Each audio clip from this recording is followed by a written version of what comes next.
दोस्तों, ये mister meet की कार है और आज मिस्टर मीट इस रास्ते से कहीं पर जा रहा है, लेकिन ये रास्ता जाना पहचाना क्यों लग रहा है? अरे याद आया, ये तो बाबा के घर का रास्ता है। लेकिन आखिर मिस्टर मीट इस रास्ते पर करने क्या आया है? भला इसे यहाँ पर क्या काम?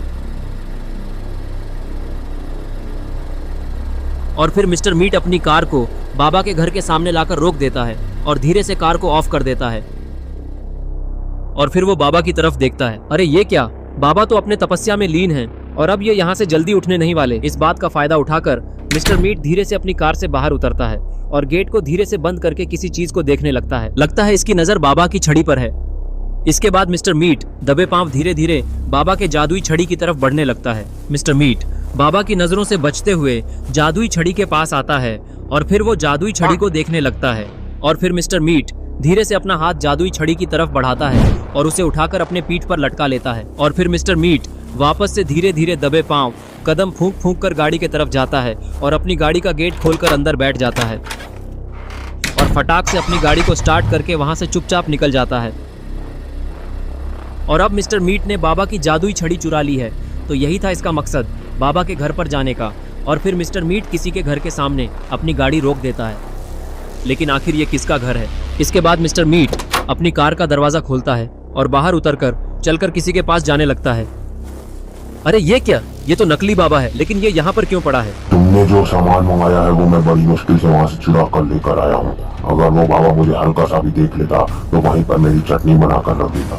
ये सुनकर नकली बाबा उठकर खड़ा हो जाता है और वो मिस्टर मीट के ऊपर गुस्सा करते हुए बोलता है कि तुम ज्यादा बकवास मत करो, तुमसे मैंने जितना बोला था बस उतना बात मानो और ये छड़ी मुझे मेरे हाथों में दे दो। मिस्टर मीट जादुई छड़ी उतारता है और बाबा से पूछता है, आखिर तुम इस छड़ी से करोगे क्या? और ये छड़ी तुम्हारे लिए इतनी इम्पोर्टेंट क्यों है?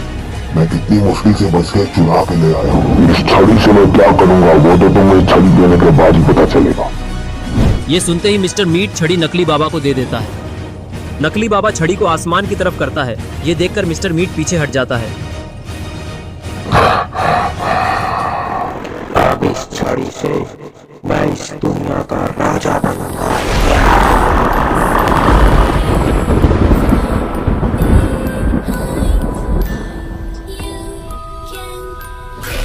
अरे ये क्या, नकली बाबा तो बाबा की छड़ी से और पावरफुल होकर खूनी बाबा बन चुका है। वो बाबा हमें इस छड़ी की मदद से हर बार हरा देता था, अब नहीं हरा पाएगा, अब हम लोग उसे हराएंगे।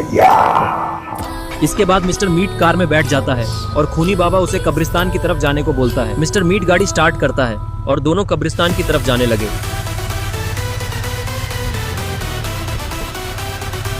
थोड़ी देर में ही ये लोग पुराने कब्रिस्तान पहुंच जाते हैं, लेकिन आखिर ये लोग यहाँ पर करने क्या आए हैं? अरे ये क्या, यहाँ पर तो एक चर्च भी है और शायद इस चर्च में किसी की कब्र रखी है, लेकिन ये कब्र किसकी है? और फिर खूनी बाबा छलांग मारकर चर्च के अंदर आ जाता है और वो कब्र को अपनी शक्तियों से खोलता है। अरे ये क्या, ये तो इविल नन है। शायद खूनी बाबा इविल नन को भी जिंदा करने वाला है। और फिर खूनी बाबा अपने काम में लग गया।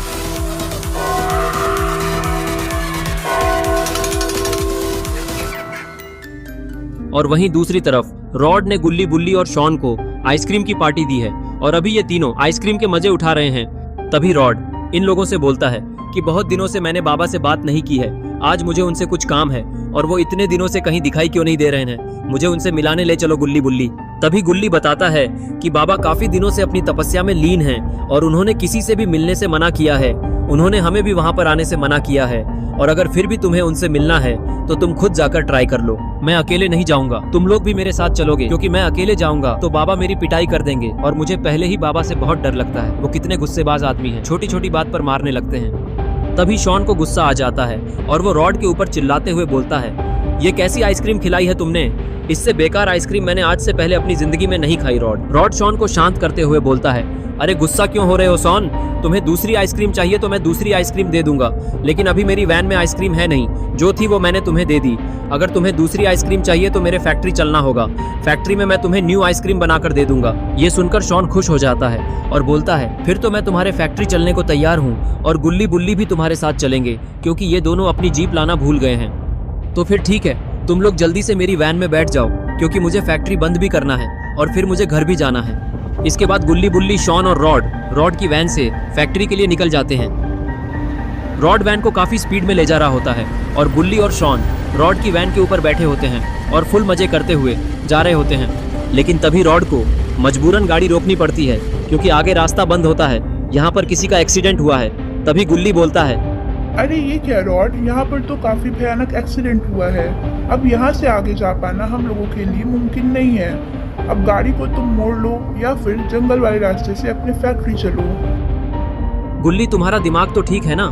रात काफी हो चुकी है और तुम्हें तो पता है ना कि उस रास्ते में एक कब्रिस्तान भी पड़ता है जहाँ पर इतनी रात को जाना ठीक नहीं है। उन सब की टेंशन तुम मत लो रॉड, वहाँ पर कुछ नहीं होगा। वहाँ से हम लोग चुपचाप निकल लेंगे। हमें वहाँ पर रुकना थोड़ी है। जल्दी से गाड़ी मोड़ लो तुम। गुल्ली के इतना बोलते ही रॉड गाड़ी को जंगल वाले रास्ते की तरफ मोड़ देता है और फुल स्पीड में वहाँ से निकल जाता है। और इधर कब्रिस्तान में खूनी बाबा भी इविल नन को जिंदा करने में लगा हुआ है। तभी इविल नन भी जिंदा हो जाती है। थोड़ी देर बाद गुल्ली बुल्ली, शॉन और रॉड भी उसी कब्रिस्तान के रास्ते से गुजर रहे होते हैं और थोड़ा आगे आने के बाद इन लोगों की गाड़ी अचानक से बंद पड़ जाती है